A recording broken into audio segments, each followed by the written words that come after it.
Well, hello everyone, and welcome to another episode of the Discover New Music podcast from us at Pelt Music. Shortly, we'll be chatting with noyou, who we featured on our Discover New Music playlist over on Spotify recently with their single "The Way You See Me." But before then, the usual reminders from myself. If you would, please do follow us on social media. We're on Facebook at Pelt and on Twitter and Instagram at Pelt Music. And finally, if you would, please do hit that like button, hit that subscribe button, wherever you're watching or listening. Well, welcome, Connor from noyou, to the Discover New Music podcast. We're absolutely delighted to have you on. How are you this fine evening? I'm doing marvelously well. Thank you very much. How are you? Obviously, yeah, delighted to be chatting with you, Connor, because obviously we featured your single, "The Way You See Me," over on our Discover New Music playlist on Spotify. Hence, we brought you onto the podcast today to have a chat about it. And we'll do so in just a moment. But regular listeners will know that we start every podcast with exactly the same feature, because obviously it's a podcast designed for people that aren't necessarily familiar with the bands that they've listened to on the playlist. So we call it the origin story, and it's just a familiarization with where the band come from. So talk to us about the origin story of noyou. How did the bands come together? The band noyou started sort of as like songs that I was writing, and I'd recently come out of another band that had disbanded and stuff like that. And eventually I had a few songs and decided that I want to sort of get my mates together and see if we could play them live. So the band members are a sort of culmination of people I've been in bands with in the past, and we all just met up, and it kind of worked out, and we're still doing it 3 years later, so it's a good sign. Yeah, you obviously came together in 2019, I believe, which obviously is probably not Yes. the best year for a lot of bands to have formed with what obviously is followed. But you've made it out the other side, and you've got new music to show for it. So yeah, let's have a little chat about "The Way You See Me." It's obviously your most recent single that you've put out as a band. We've obviously really enjoyed it. Listeners, you do need to check it out on the playlist. So what can you tell us about that song? How did that song come together for you? What are the origins of that song? What are the meanings of the song? Just tell us the story of "The Way You See Me." Well, writing wise, I occasionally try and lock myself up in our practice room and just churn out songs in there. So that was one of the songs that I sort of did on my own. So yeah, the way you see me is just it comes from the perspective of someone who's maybe not so great, someone who's made some mistakes in the past and sort of thing, and long lost relationships with people you didn't think you would meet again and stuff like that. And how have you both changed, or how have you changed as a group, and how will things progress in the future? I don't know. Time has a funny way of dealing with things, and I think we all change, whether it's for better or for worse. And I try to talk a little bit about that in The Way You See Me. Yeah, we all do change, but we're also quite averse to change, which is quite funny. But yeah, it's obviously a relatable subject, which always helps listeners, I think, engage with the music. And it's a really engaging song, which obviously again listeners hopefully have listened to on the playlist. Oh, And thanks. also obviously there's a video that listeners can check out as well. Obviously on all the usual video streaming platforms such as YouTube. And we'll stick the link in the bio of this episode as well, so listeners obviously check that one out. So what can you tell us, Connor, about the production of the video for the single? Oh, the video was it was a really good laugh actually. Yeah. Joey, our guitarist, came up with the idea that he wanted the camera to sort of spin round. He originally wanted loads of other people to be like playing the song, not just us. But we couldn't really pull it off. We don't really have very many friends, so but so we ended up just ourselves spinning the video and playing different instruments and swapping clothes and stuff. And it was a really good laugh to film. It turned out all right, I think. It It did, was yeah. yeah, it was a good laugh. Yeah, it does work really well, and listeners do need to check it out. And it's I vaguely remember seeing another video with a similar sort of concept quite a while back, and it was actually a band that I discussed it with on the podcast, and they said the person stood in the middle actually had to stand there and sort of rotate themselves around to do it. And obviously, it was tricky because you get dizzy, and they want to do it in one take. I'm guessing yours wasn't one take, but yeah, what sort of challenges did it present to you? No, it wasn't one No. take, but it was on a sort of a motorized gimbal. So in theory, the camera was to spin starting in the exact same place and rotating at the same speed for the full song and ending in the same place. But we realized about halfway into the shoot that the camera wasn't actually doing that. So none of us said the guy who did the video, Isaac, he's a great guy. He managed to pull it together, but there were some scary moments where it's like, oh God, are we going to be able to use this? Like, but no, it turned out all right. It looks pretty seamless, I think, in the end It product. it does, yeah, no, definitely. The producer there did a really good job with it. So we touched on the band forming in 2019. Obviously, this song coming together in about 2021, and obviously coming out and seeing the light of day this year. How was it for you as a band, the recording process, for this song, and obviously coming out of the pandemic? What sort of challenges did you face when you were putting this song down on record? The main challenge was actually just sort of recording it. Like I've always sort of recorded myself and made demos and stuff. And in the past, I've released stuff that I've mixed before, but this single and the EP that follows it were going to be the first project that I really mixed myself and fully produced myself. So yeah, that was quite hard to do, and it was quite frustrating. But I sort of got there in the end, and it was good to like get the lads on it and like record drums and stuff for the first time, which is something I've never done before. And then just weeks and weeks of tireless late nights trying to make it sound as good as I could, and getting fed up with it, and starting it again, and getting fed up with it again. But yeah, eventually you've just got to give up and say, "This is the final product. I'm going to release it." Yeah, and it's interesting you make that comment because I have spoken, over the last year or so to bands that have recorded during the pandemic, and they've ended up, because of the way that bands, need to release these days and have like a proper structure behind, the press and how they go about it. Obviously, they've had to sit on songs for quite a long time. Some bands up to a couple of years from recording it to putting it out. And a lot of the musicians I've spoken to have said they found it really hard not to go back to that song and just keep tinkering with it. And obviously, you kind of alluded to that there. Is obviously that's something that you struggled a little bit with. Yeah, Yeah. definitely. The longer something sits on your computer or on your hard drive, the more sick of it you get. Mm. In an ideal world, we want to write music, record it, and then release it that night. You know what I mean? So I do understand the struggle of sitting on things. I've done it a lot in the past, and it's not great, but it has to be done. And by the time it's released, it's kind of not yours anymore. So Yeah. you don't have to worry about it.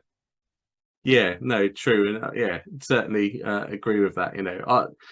I think music is kind of a song is a living entity anyway, because obviously you play with it live and everything, but yeah, you do need to have that cut off point where you say, right, enough's enough. And that kind of leads us on to obviously the recording of your EP that you just spoke about. So the EP is called This Game We Started, and it's out on September the 16th. So obviously listeners definitely need to check that out. What can you tell us about the recording of it, and what should fans expect from that EP when it arrives? Well, I'd like to say it was a long time coming, but it's the idea of doing an EP was something we only really thought about earlier this year. We'd released a song or two earlier in the year, and we were, oh, we want to do more. Let's do an EP sort of thing. We originally wanted to be like 7 tracks long or something, and it ended up being five. And the track listing changed all the time, but eventually we managed to get 5 songs that we were happy with, to then sort of record and beef up a bit and just make them sound as nice as possible. And there's quite some different sort of genres on there. You've got like there's like an acousticy poppy one, and we've got like a fuzzy sort of like rocky one, if you could call it that. I'm not sure. And then there's some pop punky stuff. There's some synthy stuff. There's a little bit of heavy stuff. Something for everyone, really. I'm Yeah, looking forward to people listening to it. yeah, certainly an eclectic mix, from just reeling off the genres there that listeners could expect. Is that a conscious decision on the band's part? Or are you still kind of finding your sound, as it were? That's a tough one. I think we kind of just these days we kind of just do whatever we want. Yeah. Uh, it's the only way to do it. You've just got to sort of write songs, and if you think, oh yeah, I like it, so long as it's not like ridiculously different, we couldn't be going and doing ska songs or whatever, you know what I mean? But yeah, we just it is kind of a conscious decision to not repeat ourselves musically. Yeah, so obviously these days the reaction from the audience is instantaneous when you put new music out there. Obviously, gone are the days of waiting for magazine reviews or live show reactions, etc., because we've got social media now. So obviously, since you put The Way You See Me out there, how have you found the reaction to it from your audience? It's been really positive, actually. Um, the last couple of years we've been putting out music, it's been sometimes hit and miss. You don't know if people are really going to be bothered. Um, and that can be sometimes very disheartening Yeah. when you're an artist and you work so hard for something and you release it and no one really seems to care. But this one's been really, really positive. Loads of people have reached out and said how much they like it, and more people seem to be listening to it by the day. And we played a show in our hometown the other day. Like we don't normally headline because we wouldn't. I wouldn't say we were the kind of band to headline it yet, and but we did, and we sold it out, and there was people singing the words to that song, and it just goes to show, like if you keep cracking on, like people will sort of pay attention eventually. Yeah, and that must be, that response of seeing people sing the song back to you at a live show must be vindication for all that hard work that you put in. Oh yeah, absolutely. Yeah, excellent. Well, yeah, that brings us nicely on because we're going to talk about the live side of the industry next. And yes, you are a band from the northeast. You said you played your show in your hometown, which is Sunderland. It is, yeah. Yeah. So how was it? Playing that headline show. What sort of nerves did you have going into that? It was really good. It's a venue we've played quite a few times before. It's probably like one of the only really good venues to play in Sunderland. I don't know if you've ever been, but Well, you might want to cut the podcast off in a second because I'm actually a Newcastle supporter. But nah, it's not wrong with Newcastle. good, good. Um, Um, yeah, there wasn't so many nerves because we've been there a lot, but it is different when it's sort of your gig and people are coming to see you, not just you supporting someone else. So it was a bit nerve-wracking. But we had a lot of support from a lot of people we knew, and it was positive. It was a really great night. yeah, it does sound it. And obviously, you've played a few shows over the last year or so since live music's been allowed to happen again, and you've got some more coming up. You've got a headline show in Newcastle in September, and also you've got another show in Sunderland where you'll be playing with the Future Heads. Obviously, one of the most well-known bands to come from that area over the last couple of decades. What sort of live act are you? How would you describe yourself for listeners? Hmm. Live wise, we we just try to do the songs as much justice as we can, really, and just sort of bring them a bit more energy. Some of them we speed them up, some of them we make them feel a bit heavier. Um, yeah, we just try and go sort of balls to the wall with it all, and just and have a good laugh doing it. You know what I mean? Try not to struggle too much, and we do practice very hard. Compared to some people I know, some people say, "God, you practice a lot, don't you?" But I don't know. We like to be tight, and we like to do it well. And Yeah. the more you practice, the easier it is to do it well, and the more you can focus on just enjoying yourself while you're there. Yeah, and I guess there's obviously a sense of professional pride in it as well. You want to be the best that you can be. Absolutely. Yeah, and what does the future hold for you from the live side? Obviously, we know you've got an EP coming out in a couple of weeks' time. Will there be more shows in the future? And obviously, for fans that aren't in the Great Northeast, have you got the plans to try and get around the country at some point? We certainly hope so. We would love to. It's just a case of getting the gigs at the moment. Yeah. I'm sure we will get out at some point, and we'd absolutely love to do it. It will happen. We're really going to try and hammer it for the rest of the year and try and get out as far out as we can, as often as we can. Yeah, excellent. And obviously, listeners, I recommend head along to one of the shows so you can check the band out. The best way to stay up to date with bands these days, we've already touched on it, is of course social media.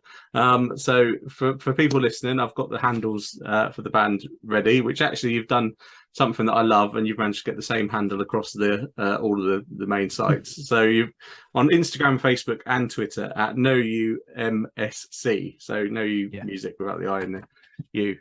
So obviously, listeners, that's where you need to go to follow the band, to see obviously what's coming up live, and obviously to keep up to date with this game we started when it comes out on September the 16th. To finish off our live discussion, we always have the final big portion of the podcast as what we call setlist science. And this, I'm a bit of a setlist geek, so I really, Right. like to see what kind of responses we get here. The question really is, how much importance do you place into the structure of a set list, and have you got any rules that you tend to follow? Yeah, I do have a couple of rules. And I think about it a lot. I usually sort of organize them all myself and do the interludes for them and stuff. I always think you need to start with two bangers, two upbeat bangers, and then the third song is sort of a flex slot where you can either carry on the energy or you can bring it down a bit. And obviously, the last slot needs to be something well known, something that people are going to remember when they walk out the door. And do you tend to go on a show by show basis, or are you the sort of band that kind of stick to a set list for a certain portion of your careers? We have a few different sets at the moment. We've got sort of like we have a set which is just the EP, which we're playing like next week, which is quite short. But then we have a headline set which is like the EP in between two sort of blocks of older songs.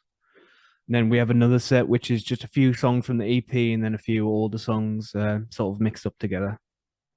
And obviously, when you're playing these shows and you're moving along, do you tend to, try and pay a bit of attention to the audience reactions, to particular songs or particular portions of the set list? And do you, look to evolve the set list based on those reactions? Is that something you do? I do notice people's reactions sometimes, but it's when you're in the moment, it's sometimes hard to gauge what people are thinking. But um, I do notice sometimes which ones people really prefer. But sometimes you'll go to a gig and you think you know what they want, and you're totally wrong. Yeah. It's a funny one, and the one that you hated the most, or the one that you don't enjoy, is the one everyone loves. It's weird like that. So you never really know what you're gonna get when you play a gig. No, definitely not. But the more you play, obviously, as you said with the, we talked about the professional pride and obviously the routine of practice and the practice, and obviously, being match fit is like a football team would call it. To go back to our football, little chat there. It's something that I think is really important to bands, and when you are playing with bands such as obviously the Future Heads coming up. Are you looking at what they're doing and looking to learn lessons from these more experienced bands? Oh yeah, definitely at gigs and stuff. It's always good to watch someone who's like really mastered the craft. You know what I mean? Um, I'm a real gear nerd as well. I love to know what equipment people are using. So, yeah, I really enjoy learning from other bands that we'll play with. Yeah, no, that's fantastic to hear, and I think it is really important for bands coming through to do that. And there's a chat I've had with a few bands, and I think it's obviously, it's great to hear it. So obviously, yeah, listeners definitely need to follow the band, as we said, on social media, because you've got the shows coming up, you've got the EP coming out, and in case you missed it, listeners, noyou MSC across Instagram, Facebook, and Twitter. We've really enjoyed obviously the single Connor, The Way You See Me. Listeners, make sure you check that out on our playlist, and of course it's streaming on all the normal sites as well. Thank you for giving me your time. What would be your final message for the listeners today? If you've chosen to listen, thank you so much. I hope you're not disappointed, and there's plenty more to come. Yeah, definitely. Excellent. Well, thank you, Connor, and obviously, listeners, make sure you check out the EP when it comes out. Thank you again for joining us. Thanks very much, Paul. Well, thank you everyone for listening. I really do hope you enjoyed that chat there with noyou. Make sure you follow the band on social media to keep up to date with everything coming from them.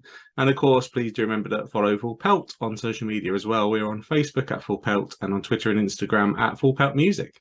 And finally, if you would, please do hit that subscribe button, hit that like button, wherever you're watching or listening. And we will be back very soon for another episode of the Discover New Music podcast.